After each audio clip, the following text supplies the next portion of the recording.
So for everyone listening, can you just tell me a little bit about you? Yes. And how South Coast became your world? Okay, so obviously I'm Sophie. I was born in Chichester in 1988. Went into care at the age of 17, which was obviously quite young. Very young. Very, very young. I didn't know at that point kind of what I wanted to do work-wise.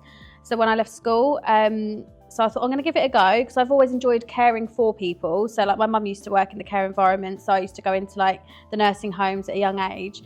So I thought, you know what, I'm going to give it a try. And I literally, my first day, I just took to it like a duck to water. And then just literally worked my way up through the rankings. So started off as a care assistant, went to team leader, project manager, etc. All from the age of 17? Yeah. So That's crazy. I was a registered manager at 24. Wow. Which for a nursing home, which at the time was very, very young. Wow. Which that alone, to Stressful. be honest with you, yeah, very, but was like a massive achievement for me. I was 24 and been given this opportunity. I didn't think I could do it. It was my line managers at the time that were like, you can, like, we want to put you forward for this. Obviously they supported me and things. And because it was a nursing home, it was like extra pressure because obviously there was clinical care there. The deputy manager at the time was the clinical lead. There was still a registered nurse on site, but I still had the overall responsibility of the running of the home. And I was 24 years old. And, you know, I'd gone into this home and it needed some TLC, shall we say. But all the staff had been there years and years and were like old enough to be my mum, some of them old enough to be my grandmother. Always happens though, doesn't it, when you come in and you're the whippersnapper. Yeah, and they were looking at me as if to say, what does she know? Yeah. And then it took about 24 hours and then they started to realise, okay, she knows her stuff. And I was very mindful of my approach when I went in because they had been there, like I say, a long time, so you have to be careful. But I had a job to do. Yeah. I had a job to do, and that's kind of what then, I would say it was that role that kind of gave me the strength to know that I was capable in this sector to make really important decisions. Because obviously this is people's lives, you know, and you're also responsible not just people's lives, but people's careers as well, like the staff you're working with. You're responsible for their careers and their development. It's a lot of responsibility. When you started South Coast, yeah, did you ever imagine you would create the monster that you genuinely have in the brand, the career choices, everything that you've achieved up to now? When you first started it back that time when, did you ever think this would be where you're sat now?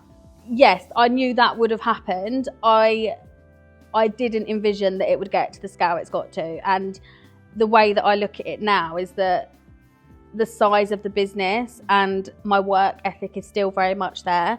And what it's doing now is giving me even more kind of awareness tools for the job to expand on caring for the community. Because like with any business owner, like you have to have thick skin. Like this isn't something that's been handed to me on a plate. This isn't a silver spoon business where someone's gone, take it over.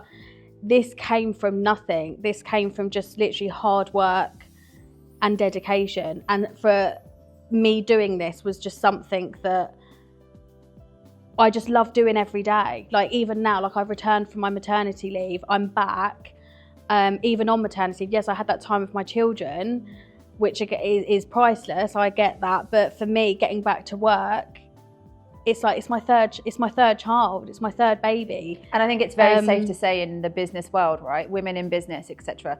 Like this is our world. Absolutely. Like it's our world, Yeah. It's what you live, it's what you breathe. And I think I just want to take you back to when it started. Mm-hmm. Like obviously your career path was the way it was and that was the path you took, and you were always, knowing you, Sophie, you were going to excel in that. Like that's just the person you are.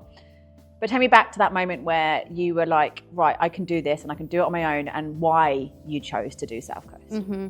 So the main reason, the only reason why I chose to branch out was because through my career, I'd got to such a level. So like I said, I'd gone through all the rankings and I'd got to such a level where I wasn't doing care anymore. I'd got to a level where I'd been pulled away from that. So I was sat in an office doing budgets, business planning, KPIs. And yes, I had that in me to do that. I wouldn't say it was my strength, but they wanted me to help grow the business and this, that and the other. And then I suddenly was sat in my office one day thinking, I'm not with the people anymore. I'm not care managing. I'm not changing lives. I'm not making things better for people because I'm not in that role anymore. And I started to feel like a business manager. So that was I would say my main reason why I looked at myself one day and looked at what I was doing and going, this isn't for me. I'm not getting satisfaction from running a report. My satisfaction was being face value with clients, having those conversations, making change. You know, when you get to a certain level in care, you can start making those changes. You can start implementing change and doing all the little things that are extra.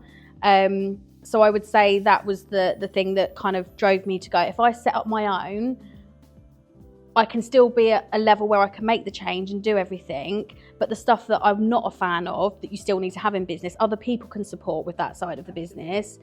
So that's what I did. I literally took the plunge and here I am. Here you are. And I think, let's be real, okay, business is tough. Yes. And going from being supported to setting up on your own takes huge courage, huge commitment, and a certain person to be able to do. Yeah.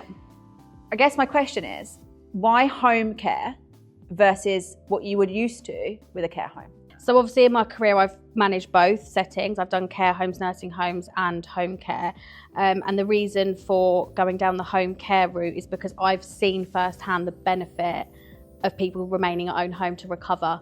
And also if there is a diagnosis of dementia or any mental health kind of conditions, having someone in their familiar environment with photographs, surroundings, it's a fact that people will recover better at home in their own environment with the support of people coming in.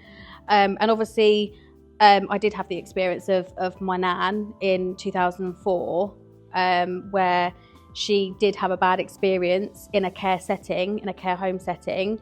And it wasn't very nice for me and my family at the time. So that was kind of what, at that point, obviously I was a lot younger, kind of pulled me away from that environment. And when I started doing home care, I mean, it's chalk and cheese, you know, until you're in the industry and you see it. You know, don't get me wrong, there's some brilliant care homes out there, and sometimes that setting is better for individuals. For that it's not to say it's not, because it is, because sometimes there isn't the option for safety reasons and stuff, and there's some fantastic care homes in the area. But for me, it was just seeing firsthand if someone is at that kind of stage of needing support, recovery from hospital, recovery from a full operation, being in your own surroundings. I know what I'm like when I'm at home. I love being at home with my creature comforts. Of course. So, and that doesn't change even if there's a need. Like, exactly. And if you're ill, you feel even more vulnerable. You're going to want your own bed. Your smell of your own bedding and the little things. I think there's also a misconception of care at home that is for just a person that is dementia, elderly, etc. You know, you deal with things from all types of spectrums, and from somebody that's injured at hospital that needs to come into and you need just to help with the shopping or you know, something along those lines. I mean, talk to us about how that grew, because obviously you start over way and then it's not just about the elderly that need you. You have a wide spectrum of clients. Oh, wide range. Obviously, we're registered for under 65s as well. So we don't, obviously, our kind of niche, I would say, is over 65s, elderly, frail. But we do care for those under 65s. And we've looked after individuals that are at the local university, you know, 20, 30-year-olds, where we go in and support them as well. So we see... There's a young lady with Down syndrome too, isn't there? Yeah. So we cover a whole range of things. And, you know, for us doing home care, it's very much like people sort of worry sometimes, I think, that as soon as you feel like you need that help, like your independence is being taken away. It's something we hear quite a lot of. And actually, it's the complete opposite. Because we do everything from helping you cook to personal care, literally everything.